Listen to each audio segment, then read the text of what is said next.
نحمدہ ونصلی علی رسولہ الکریم اما بعد فاعوذ باللہ من الشیطان الرجیم بسم اللہ الرحمن الرحیم رب اشرح لی صدری ویسر لی امری واحلل عقدۃ من لسانی یفقہوا قولی۔ آج ہم نکاح اور ازواجی زندگی پر بات کریں گے۔ معاشرے کے اس اہم یونٹ یعنی گھر کے ادارے کو چلانے والے دو کردار ہیں، ایک شوہر اور ایک بیوی۔ ان کا آپس میں تعلق کیسا ہونا چاہیے؟ اس بندھن سے معاشرت پر کیا اثر پڑتا ہے؟ اس کے بارے میں اللہ کے جو احکامات قرآن میں آئے ہیں وہ کیا ہیں؟ تھوڑا سا انشاءاللہ تعالی ہم ان موضوعات پر بات کریں گے اور ان کی روشنی میں اپنے لیے راہ عمل نکالیں گے کہ اللہ تعالی نے اور نبی اکرم صلی اللہ علیہ وسلم نے ہمیں کیا احکامات، کیا ہدایات دی ہیں، اور ہم انشاءاللہ تعالی یہ دیکھیں گے کہ کیسے شوہر اور بیوی کے تعلق کو اللہ کے حکم کے مطابق نبھانا چاہیے۔ اہم چیز یہ ہے کہ ان آیات کے ذریعے ہم اس رشتے کی خوبصورتی کو سمجھ جائیں۔ سورۃ النساء آیت نمبر 32 قرآن کی اس آیت کی روح سے اس رشتے پر غور کر لیتے ہیں۔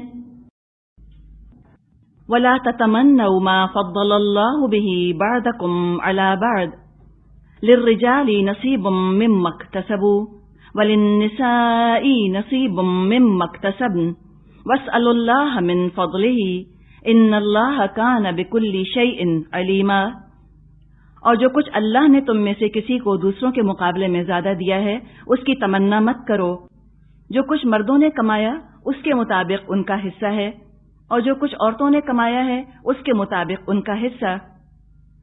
ہاں، اللہ سے اس کے فضل کی دعا مانگتے رہو، یقیناً اللہ ہر چیز کا علم رکھتا ہے۔ اب یہاں جو بات آ رہی ہے اکتسبو کمانے کی، مراد ہے یہاں پر اعمال کی کمائی، یہاں دنیاوی کمائی کی بات نہیں کی جا رہی۔ اور فضل کوئی دنیاوی فضیلت، کوئی دنیاوی حیثیت۔ عام طور پہ آپ قرآن میں دیکھیں گی کہ جب لفظ فضل آتا ہے وہ دنیاوی معاملات کے حساب سے بھی آتا ہے۔ اللہ سے اللہ کا فضل مانگو، یعنی دنیا مانگو تم، اللہ نے منع نہیں کیا کہ تم دنیا مانگو۔ حدیث میں آتا ہے اگر تمہارے جوتے کا تسمہ بھی ٹوٹتا ہے تو تم دعا مانگو۔ ضرور اپنی جائز خواہشات کے لیے اللہ سے دعا مانگیے کہ اللہ دنیا میں مجھ کو تو یہ سب کچھ دے دے، ضرور مانگیے، کوئی ایمان کے منافی نہیں۔ انسان کیوں اپنی جان کو بلا وجہ دقت میں ڈالنا چاہے؟ ہم چاہتے تو نہیں، لیکن ہاں یہ ہے کہ جب اللہ تعالیٰ ہم کو ہماری پسند کی چیز نہیں دیتا تو ہم صبر کر لیتے ہیں، الحمدللہ۔ کسب ہوتا ہے اعمال کی کمائی، آخرت۔ تب یہاں پر دو میدان ہیں جن کی طرف اشارہ کیا جا رہا ہے، لفظ فضل سے اور لفظ کسب سے، اور پورے کانٹیکسٹ کے اندر بھی، کہ کمپٹیشن کے اور خود کو دوسروں سے کمپیئر کرنے کے، اپنا دوسروں سے مقابلہ کرنے کے دو میدان ہیں، ایک دنیا اور دوسرا آخرت۔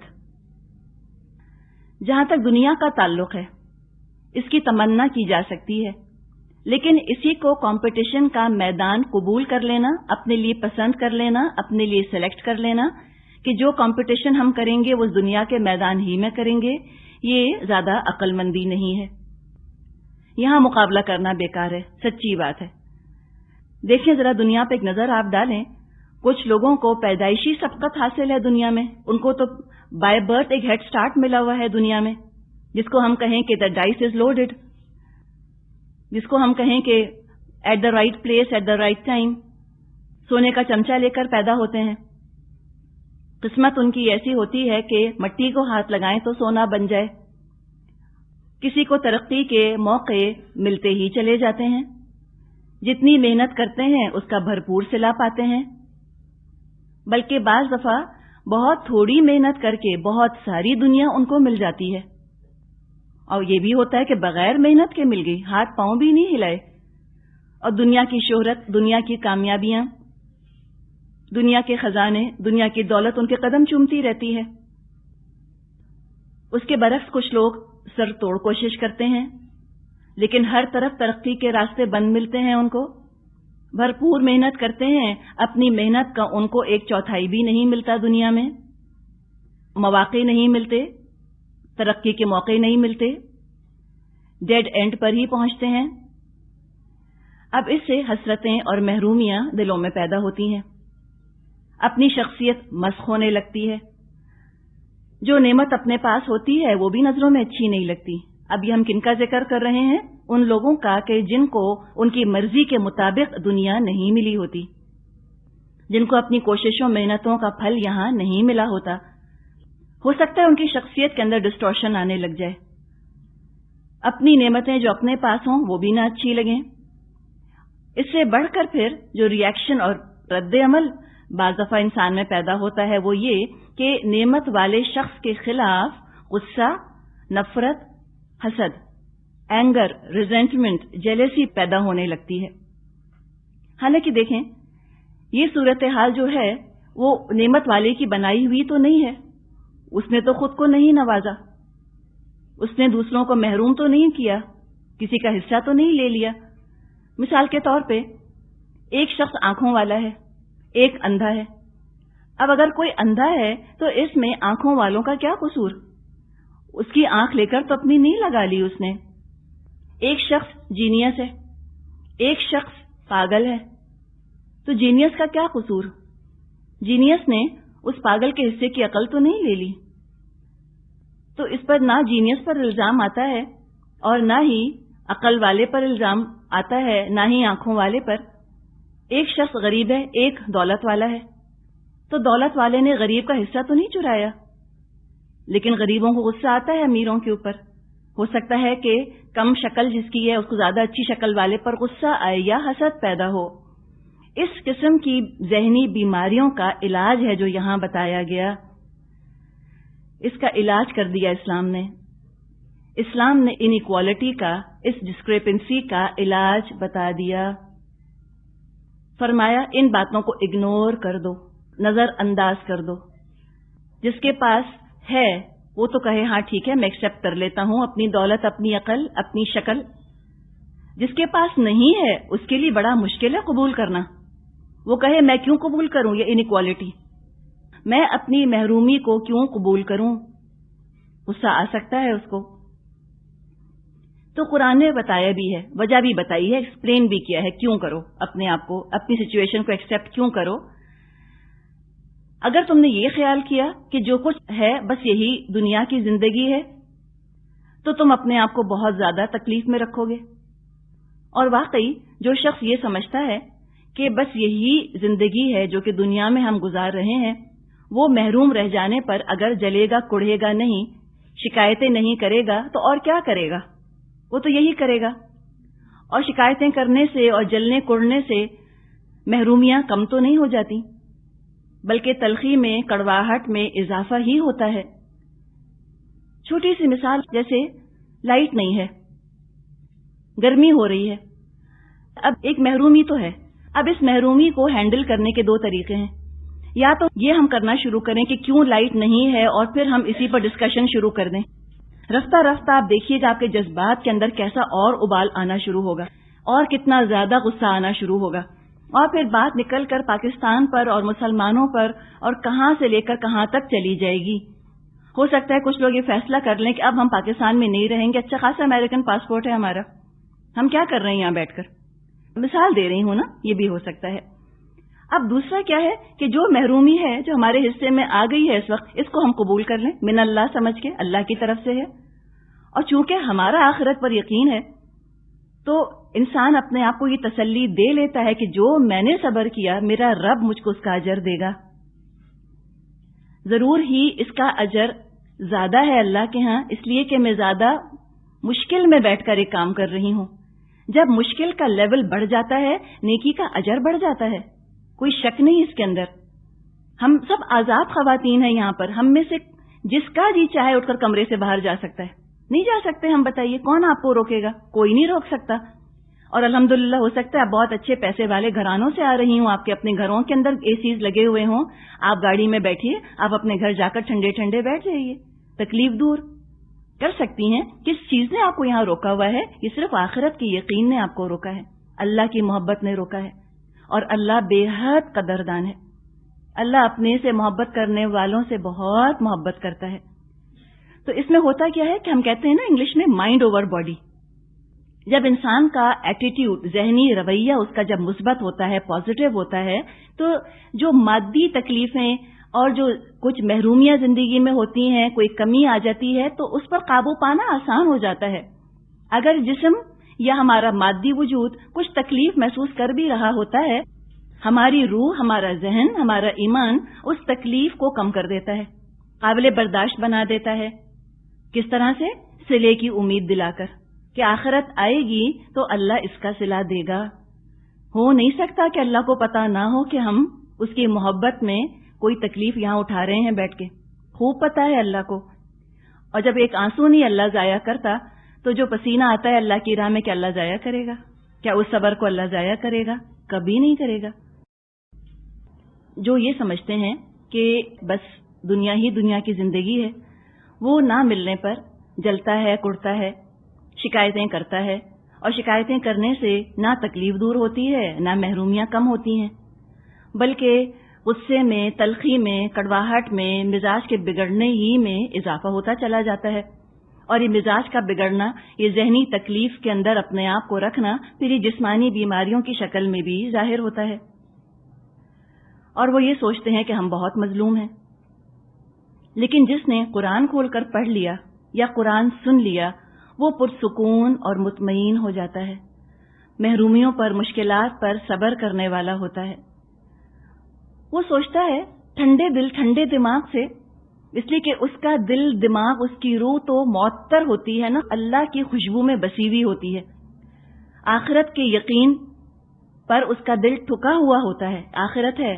وہ کہتا ہے بہت آرام سے، ہلکا پھلکا، کہ کیا ہوا یہاں نہیں ملا، رہنا کتنے دن ہے یہاں پر، عارضی ہے، ٹیمپرری گھر ہے جو میرا یہاں پر ہے، شیلٹر اکاموڈیشنز جیسے ہوتے ہیں، کتنے دن رہنا ہے؟ جہاں ہمیشہ رہنا ہے وہاں کے لیے بھاگ دوڑ کرنی چاہیے مجھے۔ اس کو ایک اور میدان نظر آیا کمپٹیشن کا، وہ وہاں پہ کمپیٹ کرتا ہے، اور یہ ہے آخرت حاصل کرنے کا میدان۔ ہاں، جب اس میدان کو ہم دیکھتے ہیں دنیا کے مقابلے میں، آخرت کا میدان، یہاں مکمل مساوات ہے، مکمل ایکوالٹی ہے۔ اندھا ہو یا آنکھوں والا ہو، غریب ہو یا امیر ہو، کم عقل ہو یا عقل مند ہو، خوبصورت ہو یا بدصورت ہو، شادی شدہ ہو یا غیر شادی شدہ، کوئی بھی ہو، آخرت حاصل کرنے میں کوئی چیز رکاوٹ نہیں ہے۔ The dice is not loaded, equal opportunity ہے۔ نیک عمل کمانا امیر غریب سب کے لیے ایک جیسا ممکن ہے۔ ہم کہتے ہیں نا لیول پلے گراؤنڈ ہے، لیول فیلڈ ہے۔ خوبصورت ہونا یا بدصورت ہونا یہ تو اپنے اختیار میں نہیں ہے، اپنی شکل اچھی یا بری کر لینا اپنے اختیار میں نہیں ہے، لیکن اعمال اچھے برے کر لینا، اعمال خوبصورت یا بدصورت کر لینا، یہ تو بالکل اپنے اختیار میں ہے، 100% انسان کے اپنے اختیار میں ہے۔ نبی اکرم صلی اللہ علیہ وسلم نے فرمایا ہے، ان اللہ لا ينظر الى صورکم واموالکم، بے شک اللہ نہیں دیکھتا تمہاری صورتوں کی طرف اور تمہارے مالوں کی طرف۔ بتائیے کیوں نہیں دیکھتا؟ اللہ کیوں نہیں امپریس ہوتا؟ ہم تو دیکھتے ہی صرف یہ ہیں، صورتیں اور مال، تو اللہ کیوں نہیں امپریس ہوتا؟ اللہ ہی نے تو دیا ہے، اللہ اس سے کیا امپریس ہوگا؟ آپ کی ملازمہ ہے، آپ کا نوکر ہے، آپ نے اس کو جوڑا دیا، تو وہ آپ کیا امپریس ہوں گے؟ آپ ہی نے تو دیا ہے۔ اگر وہ جوڑا پہن کے آپ کے سامنے آتا ہے تو آپ تو متاثر نہیں ہوں گے۔ آپ کا نوکر ہے، آپ کس چیز سے خوش ہوتے ہیں، کس چیز سے متاثر ہوتے ہیں؟ اس کے کام سے متاثر ہوتے ہیں، کام کتنا اچھا کر رہے ہیں، اس سے امپریس ہوتے ہیں۔ تو محبت اگر ہمیں ہوتی ہے، ہمیں کوئی اچھا لگتا ہے، اس لیے نہیں کہ اس نے کیا پہنا ہے، بلکہ اس لیے کہ وہ کام کتنا اچھا کرتا ہے، کتنا وفادار ہے، کتنا فرما بردار ہے۔ یہ بات ہم کو اس سے محبت کرنے پر مجبور کرتی ہے، اس وجہ سے ہم کو اپنا نوکر اچھا لگتا ہے۔ تو یہی بات فرمائی کہ اللہ تمہارے مالوں، تمہاری صورتوں کو نہیں دیکھتا، وَلَٰكِن يَنظُرُ إِلَىٰ قُلُوبِكُمْ وَأَعْمَالِكُمْ، بلکہ اللہ تمہارے دلوں کو دیکھتا ہے اور تمہارے اعمال کو دیکھتا ہے۔ تو نیکیوں کا بینک بیلنس جتنا چاہو بڑھا لو، ایکول اپرچونٹی ہے، برابر کا موقع ہے۔ ہاں، اگر دنیا کی نعمتیں چاہتے ہو، اس میں بھی حرج کوئی نہیں ہے، منع نہیں کیا اللہ نے۔ اللہ سے اس کا فضل مانگو، وَاسْأَلُوا اللَّهَ مِن فَضْلِهِ، اللہ سے مانگو اس کا فضل۔ سب سے بڑا فضل جو اللہ کسی پر کرے وہ یہ ہے کہ جو کچھ اللہ نے مجھ کو دیا ہے میں اس پر قانع ہو جاؤں، کنٹینٹ ہو جاؤں، مطمئن ہو جاؤں۔ اتنا بڑا فضل ہے، جیسے کہ حدیث میں آتا ہے کہ الغنا غنى النفس، غنی کون ہے؟ جس کا دل غنی ہو جائے۔ جو میرے پاس ہے بس وہی سب سے اچھا ہے۔ اگر انسان یہ سوچ لے اس سے بڑھ کر امیری اور دنیا کی کوئی نہیں ہے، اس سے بڑھ کر خوشی دنیا کی کوئی نہیں ہے۔ 4 جوڑے ہیں، الحمدللہ انسان کہے بہت ہے، کتنا خوش ہے، قانع ہے نا، کنٹینٹ ہے۔ 400 جوڑے ہیں اور الماری کھول کر دیکھا اور کہا کچھ نہیں ہے پہننے کو۔ اس سے بڑھ کر فقیری کیا ہے؟ اس سے بڑھ کر محرومی کیا ہے؟ تو الغنا غنى النفس، غنا تو دل کا غنا ہوتا ہے، دل کو انسان جو ہے وہ غنی کر لے۔ کسی دوسرے کو دیکھ کر حسد کی آگ نہیں بھڑکتی انسان کے دل میں جو میرا چین اور سکون برباد کر دے۔ اگر قناعت ہے تو جھوپڑی بھی جنت ہے، قناعت نہیں تو محل بھی کاٹ کھانے کو دوڑے گا۔ ہر وقت انسان دوسروں کی چیز پر نظر رکھے اور خود پر ترس کھاتا رہے، ہائے میرے پاس یہ نہیں، ہائے میرے پاس وہ نہیں، کیا فائدہ ہوگا؟ حسرت کرنے سے چیز مل تو نہیں جائے گی۔ جو چیز اپنے بس میں نہیں اس کے بارے میں سوچ کر کیوں وقت ضائع کیا جائے۔ اور دوسری چیز جو فرمائی وَلَا تَتَمَنَّوْا مَا فَضَّلَ اللَّهُ بِهِ بَعْضُكُمْ عَلَى بَعْضٍ، اس فضیلت کی تمنا مت کرو جو اللہ نے تم میں سے بعض کو بعض پر دی ہے۔ اس کو ایک مثال سے اگر ہم سمجھیں، آپ نے کسی کو ایک بہت خوبصورت سرخ رنگ کا جوڑا پہنے ہوئے دیکھا، اب وہ رنگ جو ہے وہ اس پر بہت اچھا لگ رہا ہے، بہت اٹھ رہا ہے۔ آپ نے کہا اتنا خوبصورت رنگ ہے، اس پر اتنا اچھا لگ رہا ہے، چلو میں بھی سرخ رنگ کا جوڑا بنا لوں اپنے لیے۔ آپ نے بنا لیا اور آپ پہ ہو سکتا ہے سوٹ نہ کرتا ہو ریڈ کلر، تو آپ نے دوسرے کو دیکھ کر تمنا کی اور آپ نے چاہا کہ مجھ کو یہی چیز ملے، لیکن جب آپ کو ملی تو آپ پر نہ جچی، آپ پر نہ اچھی لگی۔ بعض دفعہ ہم دوسرے کی نعمت دیکھ کے تمنا کرتے ہیں کاش میرے پاس ہوتی، اور اللہ نے مجھے کیوں نہیں دی؟ اللہ نے رحم کیا، فضل کیا، نہیں دی۔ ہو سکتا ہے میرے پاس ہوتی، میں سنبھال نہ پاتی، میں حق ادا نہ کر پاتی، مجھ پر جچتی نہ، میں بدنما بھدی ہو جاتی اس کی وجہ سے، یا وہ چیز اس کے لیے نعمت ہے، میرے لیے ہو سکتا ہے مصیبت بن جاتی، ہو سکتا ہے میرے لیے وہ آخرت میں مشکل بن جاتی۔ تو اللہ نے فرمایا کہ تم تمنا مت کرو۔ تمنا سے مطلب یہاں دعا نہیں ہے، مطلب ہے کہ تم حسرتیں مت کرو، اور اللہ اگر نہ دے تو ناراض مت ہو۔ ابن عباس رضی اللہ عنہما فرماتے ہیں کوئی مرد یہ نہ کہے کاش فلاں عورت میری بیوی ہوتی۔ یہ دراصل چونکہ بات یہاں چل رہی ہے نا شوہر اور بیوی کی، تو اس کانٹیکسٹ میں یہ آیت ہے، یہ اسپیشل ریفرنس ٹو کانٹیکسٹ ہے جس کی طرف اب ہم آ رہے ہیں۔ کوئی یہ تمنا نہ کرے عورت کہ کاش میں مرد ہوتی، یا کوئی مرد یہ تمنا نہ کرے کاش میں عورت ہوتا۔ ابن عباس کا قول آپ کو سنایا، کوئی مرد یہ نہ کہے کہ کاش فلاں عورت میری بیوی ہوتی، اور اس کو پھر دوسری طرف لے جائیے کہ کوئی عورت یہ تمنا نہ کرے کہ کاش فلاں شخص میرا شوہر ہوتا۔ ہم انگلش میں کہتے ہیں نا کہ grass is always greener on the other side of the fence, کسی اور کی گھاس زیادہ خوبصورت لگتی ہے، اس کی زیادہ اچھی ہے، یہ خیال آتا ہے۔ اس کو تو رہنے دیں، اخبار کی مثال لے لیں۔ اگر آپ کے شوہر اخبار پڑھ رہے ہیں، لگتا ہے کہ آج سے زیادہ دلچسپ اخبار تو آیا ہی نہیں، اور بس نہیں چل رہا ہوتا کب یہ رکھیں تو میں اٹھا کر پڑھنا شروع کروں۔ اخبار بھی جب دوسروں کے ہاتھ میں ہوتا ہے تو بہت اٹریکٹیو لگتا ہے، اپنے ہاتھ میں آتا ہم کہتے ہیں ہے ہی نہیں کچھ اس کے اندر، آج موڈ خراب ہو گیا میرا پڑھ کے، اتنے قتل ہو گئے، اتنی جگہ لائٹ چلی گئی، وہاں بم ایکسپلوژن ہو گیا۔ تو چھوٹی چھوٹی چیزیں ہیں نا، دوسروں کے پاس ہوتی ہیں بہت اچھی لگتی ہیں، اپنے پاس جو چیز ہوتی ہے اس کی ویلیو نہیں لگتی۔ تھوڑا سا پس منظر اس آیت کا یہ ہے کہ بعض خواتین نے یہ تمنا کی کہ کاش ہم مرد ہوتے تو مردوں کی طرح جہاد میں حصہ لیتے۔ ایک عورت نے نبی اکرم صلی اللہ علیہ وسلم سے عرض کیا کہ مرد کو میراث میں دگنا ملتا ہے اور عورت کی گواہی مرد سے آدھی ہے، تو کیا عبادات اور اعمال میں بھی ہم کو نصف ثواب ملے گا؟ آپ ان کی پرائیورٹیز دیکھیں، ان خواتین کی ترجیحات دیکھیں جو نبی اکرم صلی اللہ علیہ وسلم کے زمانے میں تھیں۔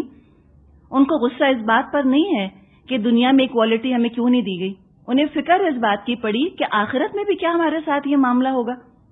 ٹوٹل فوکس عورتوں کا آخرت کے اوپر تھا، مردوں کا آخرت پر تھا۔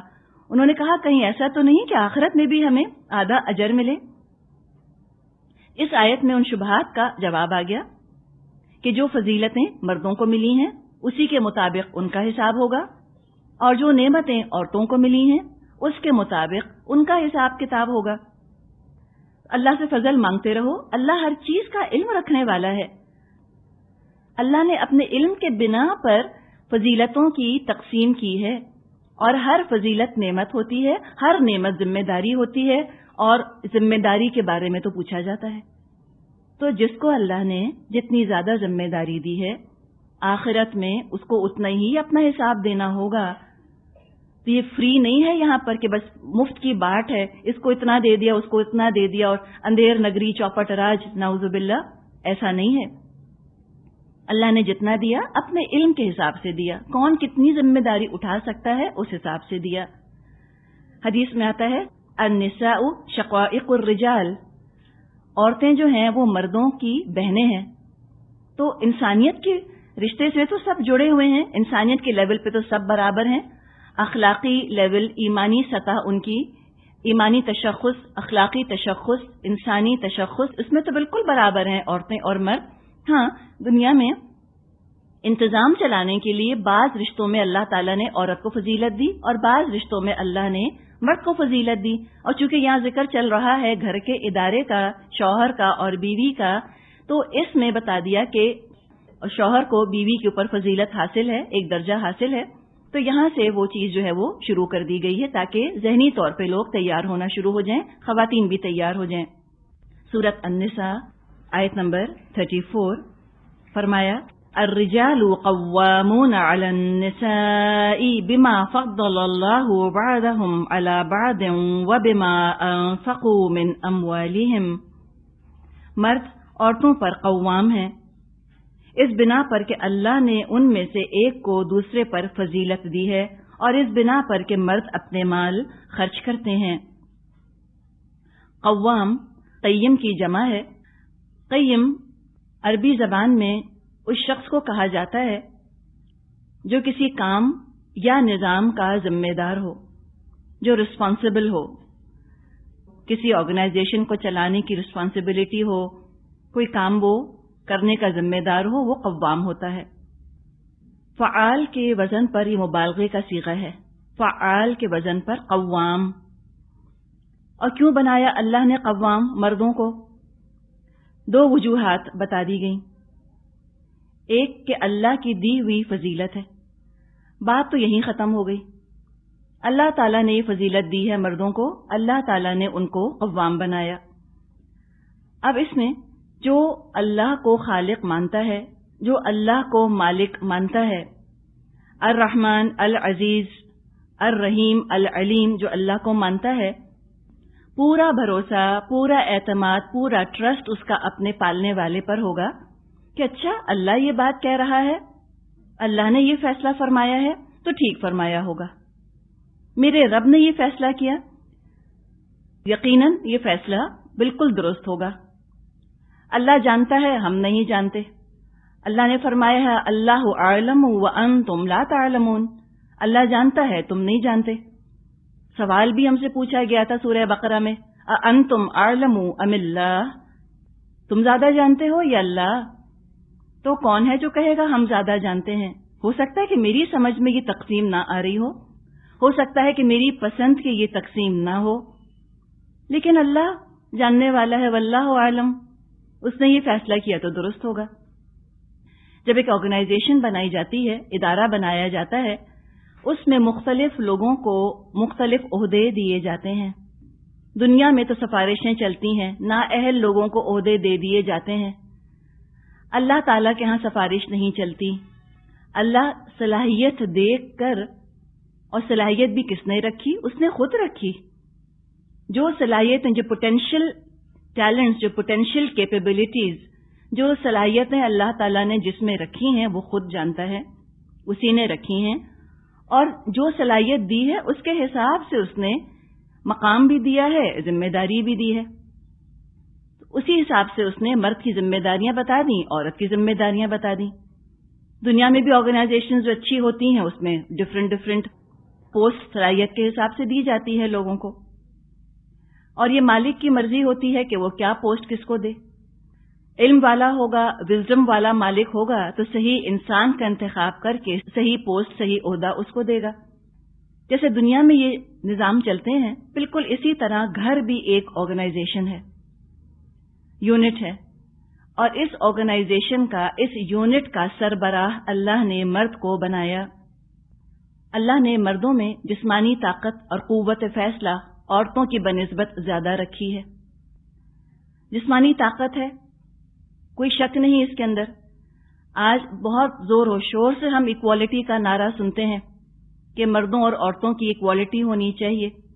ایکوالٹی کی بات لگتی بہت اچھی ہے، دل کو اپیل بہت کرتی ہے، لیکن اگر آپ دیکھیں حقیقت میں تو یہ ایک بالکل کھوکھلا نعرہ ہے، اٹس اے ہالو سلوگن، ہو نہیں سکتا، امپریکٹیکل بات ہے۔ کس طرح؟ ایکوالٹی کی بات تو انہوں نے کر لی، لیکن جو سپورٹس ہوتے ہیں، چاہے ومبلڈن ہو، چاہے وہ اولمپکس ہوتے ہیں، کہیں بھی آپ دیکھ لیں، ویمن سپورٹس الگ ہوتے ہیں، مین سپورٹس الگ ہوتے ہیں، تو وہاں ایکوالٹی کر سکتے ہیں کیا؟ کیوں نہیں کرتے؟ انہی کی طرف سے تو اٹھا ہے نعرہ جس نے ہم مسلمانوں کو مرعوب کر دیا ہے اور اپنے دین سے بدزن کر دیا ہے مسلمان خواتین کو۔ تو مسلمان خواتین جب قرآن پڑھ لیتی ہیں تو جب وہ ان کے ان نعروں کو دیکھتی ہیں تو کہتی ہیں ان کے ہاں زبردست ہپوکریسی پائی جاتی ہے۔ ہپوکریسی ان کے ہاں ہے، کہاں ہے ایکوالٹی ان کے ہاں؟ کوئی نہیں ہے۔ ان کے ہاں سپورٹس الگ ہوتے ہیں۔ اگر ومبلڈن کی آپ ریٹنگز دیکھیں تو جو ان کا ٹاپ سیٹ پلیئر ہوتا ہے مرد اور جو ٹاپ سیٹ پلیئر ہوتی ہے عورت، اس میں کس قدر فرق ہوتا ہے؟ 100 درجوں کا تقریباً فرق ہوتا ہے کہ جو ان کا 100 سیٹ ٹینس پلیئر ہے وہ ان کی ٹاپ سیٹ وومن پلیئر کو ہرا دے، تو وہ تو 100 درجوں کا فرق ہے۔ اللہ نے تو پھر بھی ایک درجے کی بات کی، الرجال علیہن درجہ، اور وہ بھی ایک خاص کیپیسٹی کے اندر، وہ ہے شوہر اور بیوی کی تعلقات کے اندر۔ برابری نہیں ہے۔ اور کہاں برابری ہے؟ لباس میں دیکھ لیجئے، کیا برابر کر دیا مردوں کو اور عورتوں کو لباس میں؟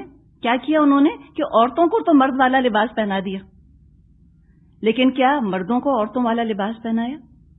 آپ کہیں جا رہی ہیں، آپ دیکھیں ایک خاتون ہے، وہ بہت ٹائٹ پینٹ یا جو بھی کچھ ہے مردوں جیسا لباس پہن کر جا رہی ہیں، کہتے ہیں واو تھرا پروفیشنل، کیا زبردست پروفیشنل لگ رہی ہے۔ اور آپ کسی مرد کو دیکھیں، وہ منی اسکرٹ پہنے چلا جا رہا ہے، آپ اس کو کہیں گی کہ کتنا تھرا پروفیشنل ہے دیکھو، یا ہالٹر پہن کے چل پڑا، کیا لگے گا آپ کو؟ آپ کہیں گے کہ کیا بن گیا ہے، یہ ہے ایکوالٹی؟ انہوں نے کہا کہ ٹھیک ہے مردوں کے برابر ہونی چاہیے عورتیں، پھر اسی بات کو لے آئیے، مرد بھی کہیں جب بھئی عورتیں مرد کے برابر ہیں تو مرد بھی تو عورتوں کے برابر ہوئے نا، دونوں ہی برابر ہو گئے۔ اب آپ دیکھیں ایک عورت ہے میک اپ کیے بیٹھی ہے، بہت اچھی لگ رہی ہے۔ اب آپ دیکھیں ایک مرد ہے، وہ لپسٹک لگا کے اور مسکارا لگا کر اور وہ جھمکے پہن کر بیٹھا ہے، اچھا لگے گا؟ ایکوالٹی ہے؟ کیا کیا؟ ایکوالٹی میں اس نے اپنا حال خراب کر لیا نا، اس نے تماشا بنا دیا اپنا اس مرد نے۔ اسی طرح جب عورت مرد بننا چاہتی ہے وہ اپنا حال خراب کرتی ہے، اپنا تماشا بناتی ہے، کوئی آنر نہیں۔ اپنے ذہن سے اسکریپ کیجئے ان چیزوں کو مٹا دیجئے۔ ایکوالٹی نہیں ہو سکتی، امپاسبل ہے۔ صرف یہ ہے کہ جب انہوں نے عورت کو مرد بنانا چاہا، عورت کو اس کا مقام نہ ملا، اس کی شناخت مٹ گئی، ایک تماشا بن گئی۔ جیسے مرد اگر عورت بننا چاہیں تو وہ اپنا تماشا بنا لیں، اپنی شناخت ان کی مٹ جائے، کوئی برابر نہیں ہو سکتا۔ الگ الگ چیزیں ہیں دونوں۔ جسمانی طاقت بھی ان میں زیادہ ہوتی، جس کا مظاہرہ ہم سپورٹس میں دیکھتے ہیں، اور قوت فیصلہ بھی عورت کی بنسبت زیادہ ہوتی ہے۔ اس میں کوئی عورتوں کی برائی نہیں ہے، اللہ نے بنایا ہے۔ چونکہ اللہ تعالیٰ کو کام مردوں سے لینا تھا جس میں بہت زیادہ ان کو فیصلے کرنے پڑتے ہیں، تو اللہ تعالیٰ نے یہ صلاحیت ان میں زیادہ رکھی۔ ٹربل شوٹرز ہوتے ہیں مرد، عام طور پہ تو ہم یہی دیکھتے ہیں۔ اب ظاہر ہے ایکسیپشنز آپ کو ملیں گے، ایکسیپشنز پروف دا رول، استثناءات تو ہوں گے، کچھ خواتین زیادہ طاقتور ہوں گی مردوں کے مقابلے میں، یہ بھی ممکن ہے۔ وہ پچھلے دنوں اخبار میں خبر آئی بھی تھی کہ ایک عورت نے بہت مارا اپنے میاں کو، تو یہ بھی ہوتا ہے، یہ بھی آپ کو نظر آئے گا کہ بہت زیادہ عورت جو ہے وہ جسمانی طور پہ طاقتور ہوتی ہے، یا ہو سکتا ہے کہ بعض عورتوں کا قوت فیصلہ جو ان کے اندر ہے وہ مردوں کے مقابلے میں زیادہ ہو۔ 5 انگلیاں برابر نہیں ہوتی، تو یہاں ایکسیپشنز کی بات نہیں کی جا رہی۔ جب بھی کوئی قانون، کوئی لا بنایا جاتا ہے وہ ایکسیپشنز کی بنیاد پہ نہیں بنایا جاتا، وہ جنرل آبزرویشن کی بنیاد پر بنایا جاتا ہے۔ عام انسانوں کے حساب سے، عام انسانوں کی سطح کے مطابق وہ بنایا جاتا ہے۔ ایک وجہ تو بتا دی، بما فضل اللہ، اللہ نے فضیلت دی ہے، کہانی تو یہیں ختم ہو گئی۔ پھر ایک اور بھی وجہ بتائی، وَبِمَا أَنفَقُوا مِنْ أَمْوَالِهِمْ، دوسری وجہ یہ ہے کہ مرد مال خرچ کرتے ہیں۔ حدیث میں آتا ہے کہ آدمی کا اپنے گھر والوں پر خرچ کرنا صدقہ ہے، نیکی ہے اس کے لیے۔ عام طور پہ مرد کماتے ہیں اور اپنا فرض سمجھ کر کماتے ہیں، ہر مہینے سعادت مندی سے تنخواہ لا کر وہ بیوی کے ہاتھ پہ رکھ دیتے ہیں یا ماں کے ہاتھ پر، جو بھی ہے، اور یہ ہمیشہ سے کرتے چلے آئے۔ شروع سے ہی یہ سلسلہ چلا آیا کہ مردوں کی ذمہ داری ہوتی تھی کھانا مہیا کرنا، گھر مہیا کرنا اپنے گھر والوں کے لیے۔ اب جو بھی دیکھیے ہم بات کریں گے نا، ہم ایکسیپشنز کی بات نہیں کریں گے، ہم غیر معمولی صورتحال کی بات نہیں کر رہے، ہم ایک نارمل گھروں کی، نارمل لوگوں کی بات کر رہے ہیں۔ مرد تنخواہ دے دیتے ہیں گھر والوں کو، کوئی احسان نہیں جتاتے کہ میں کما کر لاتا ہوں اور تم سب تو بس خرچ کرنے پر تلے رہتے ہو، یہ نہیں کرتے عام طور پہ۔ کیوں نہیں کرتے؟ اس لیے کہ مرد کے لیے گھر سے باہر نکل کر بھاگ دوڑ کرنا فطری ہے، نیچرل ہے۔ یہ نہ کرے تو مرد پریشان ہو جائے، اپسیٹ ہو جائے، اس کی ذہنی حالت جو ہے وہ پرسکون نہ رہے۔ اور خود ہم مشاہدہ کر سکتے ہیں، آبزرو کر کے دیکھ لیجئے، کتنی ہی اچھی کسی مرد کی بیوی ہو، کتنے ہی اچھے اس کے بچے ہوں، اگر وہ ان ایمپلائڈ ہو، بے روزگار ہو، کماتا نہ ہو تو بیچارہ لگتا ہے، ایسا مظلوم جیسا لگتا ہے۔ اس کے برعکس عورت کو دیکھیں، کوئی عورت 10 لاکھ بھی کماتی ہو، کسی ٹاپ پوسٹ پر جا کر وہ لگ گئی ہو، اگر شوہر اچھا نہ ہو تو وہ بیچاری لگتی ہے۔ شوہر تنگ کرنے والا ہو، برا ہو، تو لگتا ہے کہ بھئی کیا بیچاری کی زندگی ہے۔ اسی طرح کسی وجہ سے اگر شوہر نہ کما سکتا ہو یا کماتا ہی نہ ہو، کاہل ہے، نہیں کماتا، ذمہ داری نہیں پوری کرتا اپنی، اور بیوی جاب کر کے گھر کا خرچ اگر چلا رہی ہوتی ہے تو اکثر و بیشتر وہ شوہر کو بیکار اور نکما سمجھتی ہے۔ بات بات پر وہ احسان جتاتی ہے کہ تم خود گھر میں بیٹھے ہو، میں خرچہ پورا کر رہی ہوں، میں جاب کر رہی ہوں، تم تو گھر میں بیٹھے ہو۔ عزت نہیں کرتی وہ شوہر کی۔ کیوں؟ عورت کا قصور نہیں ہے اس کے اندر، گھر سے نکل کر کمانا اس کے لیے نیچرل نہیں ہے۔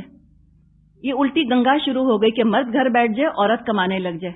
اللہ نے ذمہ داری نہیں ڈالی اس عورت کے اوپر، مرد نے زیادتی کی ہے اپنی بیوی کے اوپر، جو خود گھر بیٹھ کے اور اس کو نکالا کہ تم جاؤ اور تم کماؤ۔ اب یہاں ہم بیماریوں کی بات نہیں کر رہے کہ کوئی ہینڈی کیپڈ ہے یا بیمار ہے کوئی مرد، نہیں، نارمل ہے، نہیں کماتا، لیکن یہ چیز نیچرل نہیں ہے کہ وہ گھر بیٹھ جائے، عورت کمائے، اور جب وہ غیر فطری کام کرے گی اس کے مزاج میں بگاڑ آئے گا، عورت کے احسان جتائے گی، وہ اپسیٹ ہوگی۔ شوہر اگر بہت اونچی پوسٹ پر ہو تو بیویاں فخر سے بتاتی ہیں کہ میرے میاں کی یہ پوسٹ ہے، اور زیادہ شوہر کی عزت کرتی ہیں جتنی اعلیٰ پوسٹ، جتنی اعلیٰ عہدے پر ہوتا ہے۔ لیکن عام طور پہ آپ دیکھیں، اگر بیوی بہت اعلیٰ عہدے پر ہے اور شوہر اتنے اعلیٰ عہدے پر نہیں ہے تو شوہر نہیں بتاتے کسی کو کہ میری بیوی کتنے اعلیٰ عہدے پر ہے۔ فرجائل ایگو کا مسئلہ ہے نا، انا ان کی بہت نازک ہوتی ہے، ان کو یہ اچھا نہیں لگتا کہ میری بیوی جو ہے وہ زیادہ کامیاب ہو گئی ہے میرے مقابلے میں۔ بلکہ بعض حالات میں تو یہ دیکھا گیا کہ معمولی عزت بھی نہیں، وہ تو بالکل ہی عزت نہیں کرتے بیویوں کی، بات بات پر بیچاری بیویوں پر طنز کرتے ہیں، دوسروں کے سامنے ان کی برائیاں کرتے ہیں کہ یہ تو گھر کا خیال نہیں رکھتی، یہ تو بچوں کا خیال نہیں رکھتی، یہ تو ہمیشہ ادھر ادھر رہتی ہیں، ان کو تو پتہ ہی نہیں گھر میں کیا ہو رہا ہے۔ یہ عام بات ہے۔ پھر دیکھیں ایکسیپشنز کی بات نہیں کی جا رہی، ایکسیپشنز یقیناً مرد ہوتے ہیں جو اپنی بیویوں کی کامیابی کو بہت اچھی طرح برداشت کر لیتے ہیں اور بہت وہ خوش ہوتے ہیں بیویوں کو کامیاب ہوتا دیکھ کے اپنے سے زیادہ، لیکن بہت کم ایسے ہیں۔ اب جو یہاں بات کی گئی ہے الرجال قوامون علی النساء، اور رجال سے مراد یہاں پر جو کانٹیکسٹ چل رہا ہے یعنی شوہر کی بات کی گئی ہے۔ اب اگر شوہر ہے وہ کسی مجبوری کی وجہ سے نہیں کما سک رہا، یہ نہیں کہ کمانا نہیں چاہتا، کما نہیں سکتا، بہت بیمار ہے، بہت کمزور ہے، تو کیا پھر بھی وہ بیوی کے لیے قوام کا رتبہ رکھے گا؟ پھر بھی بیوی کے لیے وہ قوام ہوگا؟ کیا اس کو یہ رتبہ ملنا چاہیے؟ کماتا نہیں، گھر میں رہتا ہے، جی ہاں، پھر بھی وہ قوام ہے۔ وہ جس طرح بیوی کے لیے پروٹیکشن کا باعث ہوتا ہے، بیوی کی حفاظت کرتا ہے، ایسے کوئی اور نہیں کر سکتا۔ جب تک دوسرے لوگوں کے علم میں یہ بات رہتی ہے کہ اس عورت کا شوہر ہے وہ اس پر غلط نظر نہیں ڈالتے، ڈر رہتا ہے، لحاظ رہتا ہے. اور جب کسی کو یہ احساس ہو جائے کہ یہ جو عورت ہے اب اس کا شوہر نہیں رہا، طلاق ہو گئی ہے یا بیوہ ہو گئی ہے، تو بہت سے لوگوں کی نظریں جو ہیں اس عورت کی طرف لپکنے لگتی ہیں، اٹھنے لگتی ہیں. تو مرد ایک طرح کا پروٹیکشن ہے نا، شوہر ایک چھت کی طرح ہوتا ہے بیوی کے لیے. بہت سے نرم گرم حالات سے، اپنے صرف وجود سے، اپنی پریزنس سے وہ بیوی کے لیے ایک محافظ کا سا کام دیتا ہے. قرآن میں سورۃ البقرہ آیت نمبر 223 میں بھی اسی رشتے کے بارے میں بات فرمائی ہے. نساؤکم حرث لکم، تمہاری عورتیں تمہاری کھیتیاں ہیں. فاتوا حرثکم انا شئتم، تمہیں اختیار ہے جس طرح چاہو اپنی کھیتی میں جاؤ. وقدموا لانفسکم، مگر اپنے مستقبل کی فکر کرو. واتقوا اللہ، اور اللہ کا تقوی اختیار کرو. وَاعْلَمُوا، اور جان لو. أَنَّكُمْ مُلَاقُوهُ، کہ تم اس سے ملاقات کرنے والے ہو. وَبَشِّرِ الْمُؤْمِنِينَ، اور خوشخبری سنا دیجئے مومنوں کو. ابھی نساؤکم جو فرمایا کہ عورتیں تمہاری کھیتیاں ہیں، یہ کن عورتوں کی بات ہے؟ ازواجکم لکھا جا سکتا تھا تو نساء کیوں لکھا؟ اب نعوذ باللہ پھر کوئی حدیث میں نہیں سمجھتا، کوئی نساء کو ہر عورت سمجھ لیتا ہے تو پھر ٹھوکر کھائے گا نا. تو ایک فطرت اور دوسری سنت، یہ دو چیزیں ہیں جو کہ انسان کی رہنمائی کرتی ہیں. عام عورتوں کی بات نہیں کی جا رہی یہاں پر. تو نساء سے مراد ہے یہاں پر بیویاں، عام عورت کی بات نہیں. فرمایا نساؤکم حرث لکم، تمہاری بیویاں تمہاری کھیتی ہیں. حرث کھیتی کو کہا جاتا ہے. بیویوں کو فیلڈز سے کمپیئر کیا گیا، اور ایک طرح سے مردوں کا احساس تحفظ، ان کے پروٹیکٹیو انسٹنکٹس کو جگایا جا رہا ہے. عورتوں کو پبلک پارک نہیں کہا، ان کو کوئی جنگل نہیں کہا. وہ عام استعمال کی نہیں ہیں. تمہاری بیویاں بہت حفاظت سے اور خیال سے رکھی جانے والی ہستیاں ہیں. تمہاری بیویاں جنرل انٹرٹینمنٹ کی چیز نہیں ہیں. تو یہ مرد کی غیرت ہے دراصل جس کو یہاں پر ایڈریس کیا گیا.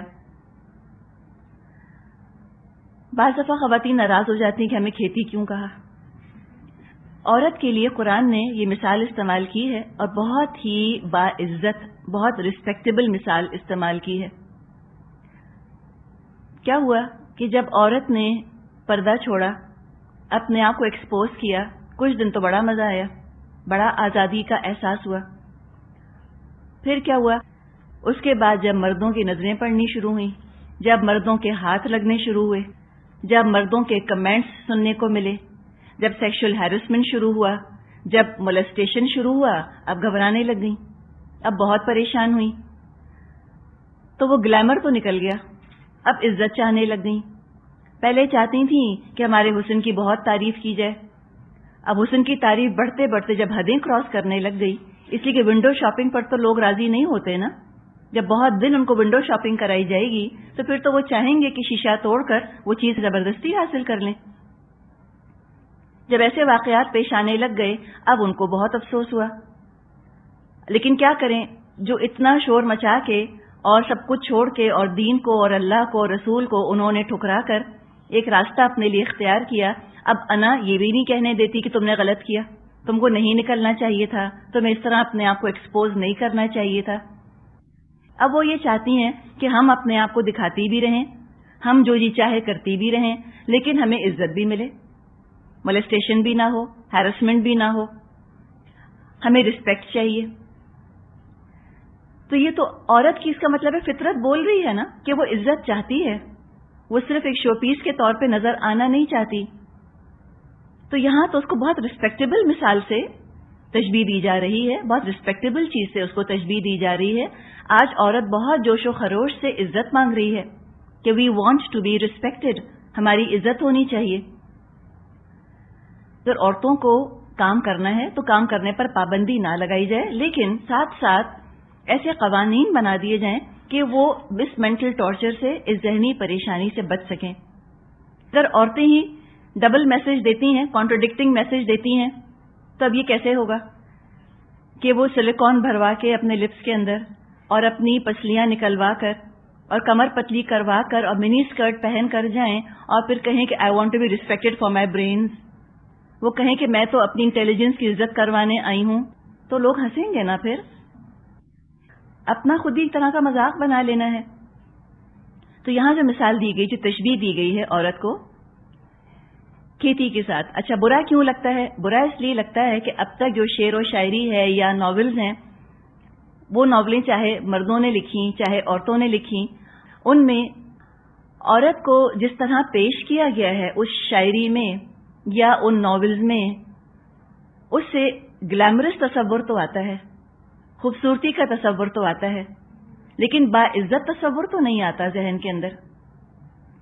مثال کے طور پر عورت کو پھول سے تشبیہ دی جاتی ہے، تو پھول کی عزت کون کرتا ہے؟ پھول تو لیا، سونگا، جس کا جی چاہا، پارک میں لگے ہیں، آؤ سونگو، اچھا لگے توڑ لو، دل بھر جائے پھینک دو اٹھا کر. اس میں کون سی عزت ہے؟ پھول کی کون عزت کرتا ہے؟ جس کا جی چاہا اس کے رنگ سے، اس کے روپ سے، اس کی خوشبو سے فائدہ اٹھایا، اس کو ایڈمائر کیا اور اٹھا کر ڈسکارڈ کر دیا. تو آج ہم دیکھ رہے ہیں عورتوں کے ساتھ یہ ہو رہا ہے، ایسی ڈسکارڈ کر دی جاتی ہیں اٹھا کر، ایک طرف فائدہ اٹھایا پھینک دیا اٹھا کر دوبارہ انہیں کہیں. شاعری میں کوئی ان کو رنگین تتلی کہتا ہے، جس کا مقصد دنیا میں رنگینی اور خوبصورتی پھیلانا ہے. تو کیا عورت تتلی ہے؟ کیا کوئی عورت اس بات میں عزت محسوس کر سکتی ہے کہ اس کو کوئی تتلی کہہ دے؟ ہرگز نہیں کر سکتی. اس قدر تکلیف ہوتی ہے یہ سن کر. کیا ایسے کوئی فلٹنگ سا فریولسٹ ایگزسٹنس ہے میرا اور آپ کا؟ یہاں سے وہاں بے مقصد اڑ رہی ہیں، پھر رہی ہیں، بس خوبصورت لگ رہی ہیں، یہ مقصد ہے ہمارا ڈیکوریشن کا؟ ہرگز نہیں ہے. اور تتلی کی کس نے عزت کی ہے؟ موسٹ ریسپیکٹڈ بٹر فلائی کبھی کسی نے کہا؟ کوئی نہیں کہہ سکتا. تو تتلی بھی بننا ہے اور عزت بھی کرانی ہے، یہ کیسے ہوگا؟ یہ تو نہیں ہو سکتا. کوئی کہتا ہے چاند، کوئی چاند سے تشبیہ دیتا ہے. تو چاند کیا ہے؟ فری فار آل ہے، جس کا جی چاہے دیکھے، فار ایوری بڈی ٹو سی. اللہ نے اتنا اونچا اس کو آسمان میں لگا دیا، سب دیکھو، سب انجوائے کرو. ہے ہی اس لیے آنکھیں ٹھنڈی کرنے کے لیے. شاعری کرو چاند کے اوپر، وقت گزاری کے لیے، پاس ٹائم کے لیے تمام چیزیں ہیں، یہ پھول بھی اور یہ تتلیاں بھی اور یہ چاند بھی. اب کسی عورت کو چاند کہا جائے تو بہت خوش ہوتی ہے، اور کھیتی کہا جائے تو بہت ناراض ہوتی ہے. لیکن اگر ہم اپنی ویلیو سمجھیں تو ہم خوش نہ ہوں. یہ تینوں چیزیں جن کا ذکر کیا گیا یہ تو مفت ملتی ہیں، کسی کو ان کی کیئر کرنے کی، ان کی حفاظت کی ذمہ داری نہیں دی گئی. یہ تو بس ایک مزہ اٹھانے کی چیزیں ہیں، اپنی آنکھیں ٹھنڈی کرنے کی. اس کے مقابلے میں کھیتی، اگر کھیتی سے فائدہ اٹھانا ہے تو اس کی تو بہت نگہداشت کرنی ہے، بہت دیکھ بھال کرنی ہے. کسان کی ساری زندگی کھیت کے گرد گھومتی ہے، اس کی سب سے قیمتی متاع کھیتی ہوتی ہے، اور کھیتی سے اگر فائدہ اٹھانا چاہتے ہو تو اس کا خیال کرو. یہ تو کرنا ہی کرنا ہے، اس کو پروٹیکٹ کرنا ہے، کیئر کرنی ہے، لک آفٹر کرنا ہے اس کو. تو بیوی اتنی قیمتی چیز ہے، بیوی سے فائدہ اٹھانا چاہتے ہو اس کا خیال رکھنا ہے، اس کی جسمانی ضرورتوں کا بھی خیال رکھنا ہے، اس کی ذہنی ضرورتوں کا بھی خیال رکھنا ہے، اس کی جذباتی ضروریات بھی شوہر کو پوری کرنی ہے، ہر طرح سے کرنا ہے، ہر طرح اس کو چین اور سکون دینا ہے. اس کو یہ اس کے اخلاقی فرائض میں سے ہیں. کھیتی کسان کی سب سے قیمتی متاع ہوتی ہے، سب سے ویلیوبل چیز ہوتی ہے. ہر وقت اس کے سوچوں پر چھائی رہتی ہے کھیتی، اس کی توجہ کا مرکز ہوتی ہے، اور وہ جانتا ہے کہ اس کی زندگی کھیت کے بغیر بے مقصد ہے، سینٹر آف ہز لائف ہوتی ہے. اور بیوی کو ایسا ہی ہونا چاہیے شوہر کے لیے. دنیا میں کھیت نہ ہو تو زندگی کا قائم رہنا دشوار ہو جائے. وائٹل امپورٹنس ہے فیلڈز کی، کھیتیوں کی. تو کھیت کی ہر ضرورت کو کسان پوری کرتا ہے، ذرا بھی نگلیکٹ نہیں کرتا. اگر اس نے کھیت کو نگلیکٹ کیا تو نقصان کس کا ہوگا؟ اس کا اپنا ہوگا. یہ کھیت ہی ہے جو اس کو کل فصل دے گا اور وہ فائدہ اٹھائے گا. اسی طرح بیویاں ہیں، بیویوں سے اللہ تعالیٰ مردوں کو اولاد دیتا ہے. اولاد بھی فصل ہے نا انسان کی، جیسے کھیت کی فصل جو ہے وہ اناج یا غلہ ہوتی ہے، تو انسان کی فصل اس کی اولاد ہے. بیوی کے بغیر ناممکن ہے، نہیں مل سکتی. کسان جاتا ہے اپنے کھیت میں تو ایسے ہی بیج پھینک کر نہیں آ جاتا، پہلے وہ زمین کو تیار کرتا ہے، زمین کو نرم کرتا ہے۔ بڑا ہی خوبصورت یہاں اللہ تعالیٰ نے اشارہ کر دیا مردوں کی طرف کہ جو شوہر اپنی بیویوں سے تعلق قائم کرنا چاہتے ہیں، چاہے ذہنی ہو چاہے جسمانی، تو پہلے بیوی کو آمادہ کریں، بیوی کو خوش کریں۔ اور ہو سکتا ہے آپ کو یہ سن کر حیرت ہو کہ اس کے بارے میں احادیث تک موجود ہیں کہ جب تم کو بیوی کے پاس جانا ہے تو ایسے ہی نہ تم چلے جاؤ، بلکہ تم پہلے بیوی کو تیار کرو، پہلے اس کو آمادہ کرو، اس کو خوش کرو، اس کے بعد تعلق قائم کرو۔ ہو سکتا ہے کہ حیض کے دنوں میں جو اس تعلق پر پابندی لگائی وہ اسی لیے ہو کہ عورت کی اپنی طبیعت آمادہ نہیں ہے، وہ نہیں ہے خوش اس چیز سے، وہ خود ہی بیزار ہے۔ اور فرمایا کہ فاتوا حرثکم انا شئتم، تم آؤ اپنی کھیتی کے پاس جیسے تمہارا جی چاہے۔ بس جو پابندی اللہ نے لگا دی ہیں ان کو ذہن میں رکھنا، اس کے علاوہ اور کوئی پابندی نہیں لگائی گئی۔ جب مرضی آؤ، کوئی وقت کی قید نہیں ہے، جہاں سے آؤ، جو پوزیشن اختیار کرنا چاہو اس کی قید نہیں ہے۔ لیکن ساتھ ہی ساتھ فرما دیا وَقَدِّمُوا لِأَنفُسِكُمْ، اس تعلق میں بھی اللہ نے اجر رکھا ہے، اپنے آگے بھیجو۔ یہ تعلق قائم کرو گے اس میں بھی اجر ہے، یا اولاد بھی مقصد ہو سکتی ہے۔ جب نبی اکرم صلی اللہ علیہ وسلم نے صحابہ کو بتایا کہ بیویوں کے پاس جانے میں بھی اجر ہے تو انہوں نے اس پر حیرت کا اظہار کیا اور کہا کہ ہم تو اپنے غرض کے لیے جاتے ہیں۔ اس پر آپ نے فرمایا اگر یہی کام کسی اور سے کرتے تو گناہ ہوتا، تو تم نے اپنی بیوی سے اپنی حاجت پوری کی تو اس میں اجر ہے۔ اللہ کی بتائی ہوئی حدود کے اندر اندر رہ کر کیا تو اللہ اجر بھی دے گا۔ لہٰذا کوئی یہ نہ سوچے کہ اس تعلق میں وقت ضائع ہو رہا ہے اور یہ کوئی نیکی نہیں ہے، یہ بھی نیکی ہے، یہ بھی نیکی ہے، اللہ کی رضا کی خاطر اور اللہ کے بتائے ہوئے طریقے کے حساب سے یہ کام کیا جائے، یہ بھی نیکی شمار ہوگا۔ تو پتہ یہ چلا کہ جہاں نفس کو ناگوار لگنے والے تقاضے آتے ہیں، قتال جیسے، جن کو کہ نیکی شمار کیا گیا، بعض دفعہ نیکی کرنے کے لیے نفس پر جبر کرنا پڑتا ہے، تو بعض ایسے احکامات بھی ہیں کہ جو نفس خود چاہتا ہے، فطرت خود چاہتی ہے، نفس کی رغبت اور نفس کی پسند کے احکامات بھی اللہ تعالیٰ نے دے دیے، اس کو بھی عبادت بنا دیا، اس کو بھی نیکی بنا دیا۔ نبی اکرم صلی اللہ علیہ وسلم نے فرمایا النکاح من سنتی، نکاح میری سنت ہے، اور سنت ظاہر ہے ثواب کا کام ہوتا ہے۔ تو یہ ساری باتیں فرمائیں، لیکن آخر میں تقوی کا بھی ذکر کر دیا، تھوڑا سا وارن کر دیا کہ دیکھو تنہائی میں بھی کوئی ایسا کام مت کر بیٹھنا جو کہ جائز نہ ہو سکتا ہے کمرے میں تم تنہا ہو، تم اور تمہاری بیوی، لیکن اللہ دیکھ رہا ہے، تو تقوی کے ساتھ زندگی گزارنی ہے، چاہے تنہائی میں انسان ہو چاہے سب کے بیچ میں ہو۔ ایک صحابی تھے عبد الرحمن بن عوف، ان کا نکاح ہوا۔ اگلے دن جیسے کہ بے تکلف دوست ہوتے ہیں تو کچھ دوستوں نے ان سے پوچھا کہ اچھا بتاؤ اب تمہارا وقت، تمہاری رات کیسے گزری بیوی کے ساتھ؟ تو وہ خاموش رہے۔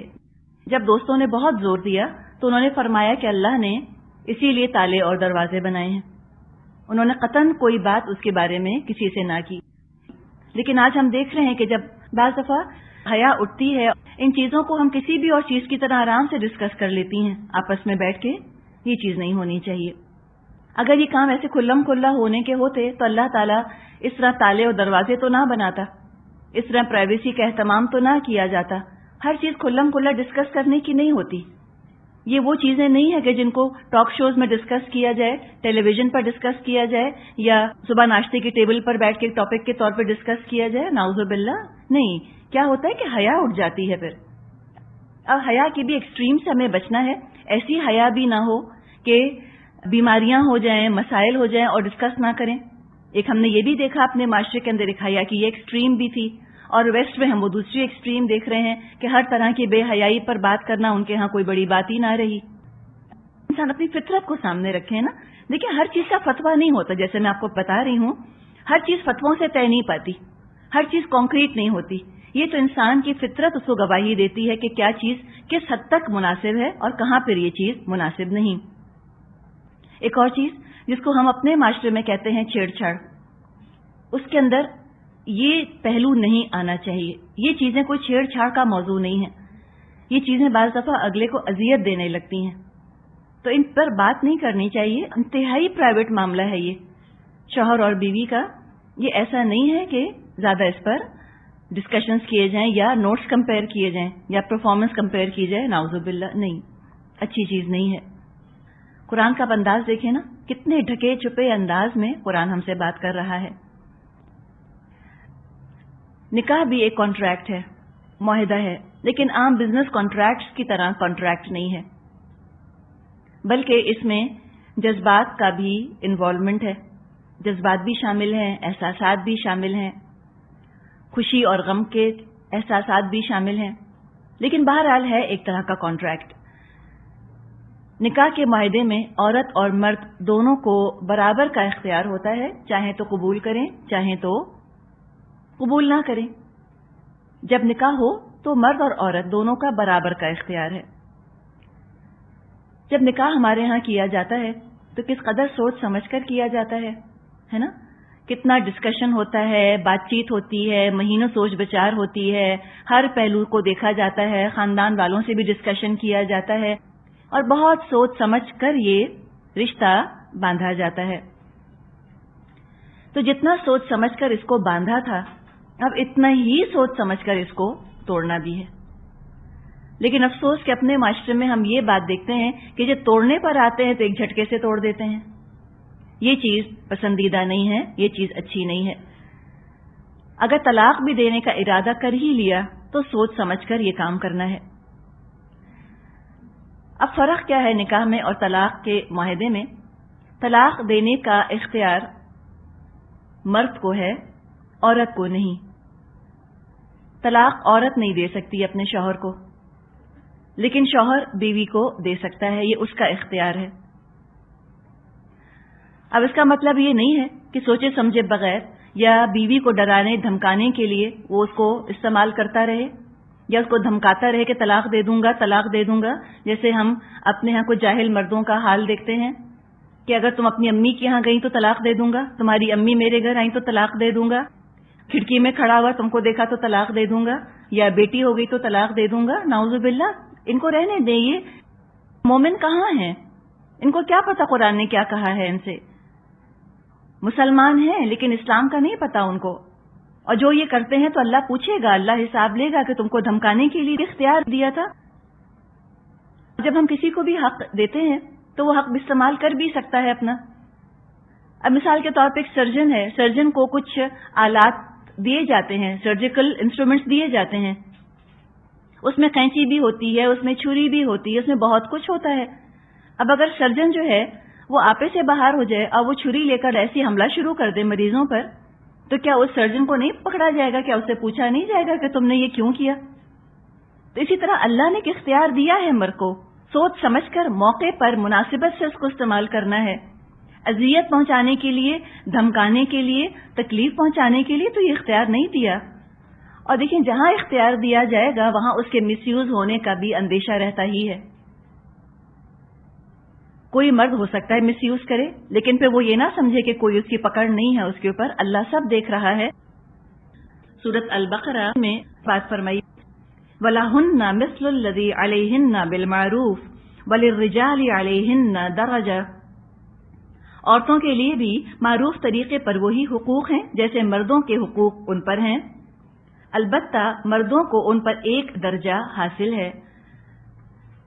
یہاں رجال سے کیا مطلب؟ کون سا مرد؟ کہ سارے مردوں کی بات کی جا رہی ہے. نساء کو ہم نے سمجھا تھا کانٹیکسٹ کے حساب سے، بالکل اسی طرح یہاں ہم رجال کو بھی سمجھیں گے کانٹیکسٹ کے حساب سے. یہاں رجال سے مراد ہے شوہر. وَلِلرِّجَالِ عَلَيْهِنَّ دَرَجَةٌ، یعنی شوہروں کو بیویوں پر ایک درجہ فضیلت حاصل ہے. اور اگر کسی کو اعتراض ہے تو فرما دیا وَاللَّهُ عَزِيزٌ حَكِيمٌ، اللہ زبردست ہے، حکمت والا ہے. تو اللہ کے فیصلوں کو تم مت چیلنج کرنا، تم مت برا ماننا اے عورتوں کہ کیوں دیا ہم پر ایک درجہ. اللہ العزیز ہے، اس کی مرضی. اللہ حکیم ہے، حکمت والا ہے، اس کی وزڈم ہے، وہ تم نہیں سمجھ سکتی. تو اپنے رب پر بھروسہ کرو. یہ قرآن کا خاص انداز ہے. یہ صرف لیگل جارگن پہ نہیں چلتا، صرف قوانین نہیں بتاتا جاتا، بلکہ بیچ میں یہ جذبات کو بھی اپیل کرتا ہے۔ تو فرمایا کہ عورت پر جیسے فرائض ہیں اسی حساب سے اس کے حقوق بھی ہیں۔ مردوں پر یعنی شوہروں پر چونکہ ذمہ داری زیادہ ڈالی گئی، اس لیے ایک درجہ فوقیت بھی ان کو دی گئی۔ شوہر اور بیوی ایک آرگنائزیشن کی طرح کام کرتے ہیں، گھر کا ادارہ چلاتے ہیں، اور جس طرح دنیا کا کوئی بھی ادارہ چلتا ہے، کوئی بھی آرگنائزیشن چلتی ہے، اسی طرح گھر کا بھی ادارہ چلتا ہے۔ کسی ملک کے 2 پریزیڈنٹس نہیں ہو سکتے، 2 ہیڈز آف اسٹیٹ نہیں ہو سکتے، کسی بھی کمپنی کے 2 CEOs نہیں ہو سکتے۔ بالکل اسی طرح ایک گھر کے 2 سربراہ نہیں ہو سکتے۔ گھر کا سربراہ شوہر کو بنایا گیا ہے، اور ہر رشتے میں مردوں کو عورتوں پر ایک درجہ فوقیت حاصل نہیں ہے۔ یہ صرف شوہر بیوی کے رشتے کی بات ہو رہی ہے، اس لیے کہ ماں کی حیثیت سے عورت کو شوہر یعنی باپ پر 3 درجے فوقیت حاصل ہے نا؟ تو اس سے پتا چلا کہ ہر رشتے کی بات نہیں، الگ الگ رشتوں میں ریشیو پروپورشن الگ الگ ہوگا۔ تو بیوی کی حیثیت سے عورت کا مقام کچھ اور ہوگا، بہن کی حیثیت سے کچھ اور ہوگا، ماں کی حیثیت سے کچھ اور ہوگا، مالکن کی حیثیت سے کچھ اور ہوگا۔ ایک مرد ہے اور وہ غلام ہے، تو کیا اس کو فوقیت ہوگی مالکن کے اوپر؟ نہیں ہو سکتی نا، اس کی اپنی جگہ ہے، عورت کو فوقیت ہوگی اس مرد کے اوپر، وہ حاکم ہوگی اس کے اوپر، وہ غلام ہوگا اس کے انڈر کام کرے گا۔ تو ڈپینڈ کرتا ہے عورت اس وقت کس پوزیشن میں ہے، اس کے حساب سے اس کا درجہ ڈٹرمن ہوگا۔ بہت اونچا بھی ہو سکتا ہے اور ایک درجہ کم بھی ہو سکتا ہے۔ تو جو بیوی کی اور ماں کی حیثیت کی ہم بات کر رہے ہیں، دیکھا جائے تو یہ ایک سائیکولوجیکل میک اپ ہے نا ہمارا اپنا۔ ماں چونکہ بچے کے سلسلے میں بہت بوجھ اٹھاتی ہے، لہذا ماں کا درجہ بھی بڑا رکھا گیا۔ اور مردوں نے شاید ہی کبھی جلوس نکالے ہوں کہ ہم کو ماں کے برابر درجہ دیا جائے، پلے کارڈ اٹھائے ہوئے انہوں نے اور نعرے بازیاں کر رہے ہیں سڑکوں پہ نکل کے۔ نہیں، انہوں نے قبول کیا اس چیز کو، وہ مانتے ہیں کہ ہاں جتنی مشقت ماں اٹھاتی ہے ہم نہیں اٹھاتے۔ مردوں نے کبھی عورت کے حق پر اعتراض نہیں کیا، یہ نہیں کہا کہ ہم کما کر لاتے ہیں، ہم کھلاتے ہیں، تو یہ ماں کی آخر حیثیت اتنی بلند کیوں کر دی گئی؟ انہوں نے قبول کر لیا اس چیز کو کہ ٹھیک ہے 3 درجے فضیلت اس کو حاصل ہے۔ عورت کا جو تعلق ہے اپنی اولاد سے بڑا جذباتی تعلق ہوتا ہے۔ عورت چاہتی ہے کہ اولاد اس کا خیال کرے، چھوٹی سی خدمت پر بہت خوش ہو جاتی ہے، چھوٹی سی نافرمانی پر ماں اپسیٹ ہو جاتی ہے، اور اولاد اگر کہنا نہ مانے تو ماں اپنی بے عزتی بہت محسوس کرتی ہے، اس کو بہت بری لگتی ہے یہ بات۔ تو لہذا ماں کے جذبات کا خیال بہت رکھا گیا، اسی کے جذبات زیادہ ہوتے ہیں باپ کے مقابلے میں ماں میں۔ اب جہاں شوہر اور بیوی کا تعلق ہے تھوڑا سا اس کو دیکھیے۔ مردوں میں اللہ تعالیٰ نے عورتوں کے مقابلے میں، یا شوہر کو ہم کہہ لیتے ہیں، شوہروں میں اللہ تعالیٰ نے بیویوں کے مقابلے میں انا کا مادہ زیادہ رکھا ہے، ایگو۔ مرد کی یا مرد سے مراد یہاں پر شوہر کی فطرت میں یہ چیز شامل ہے کہ اس کی بات مانی جائے۔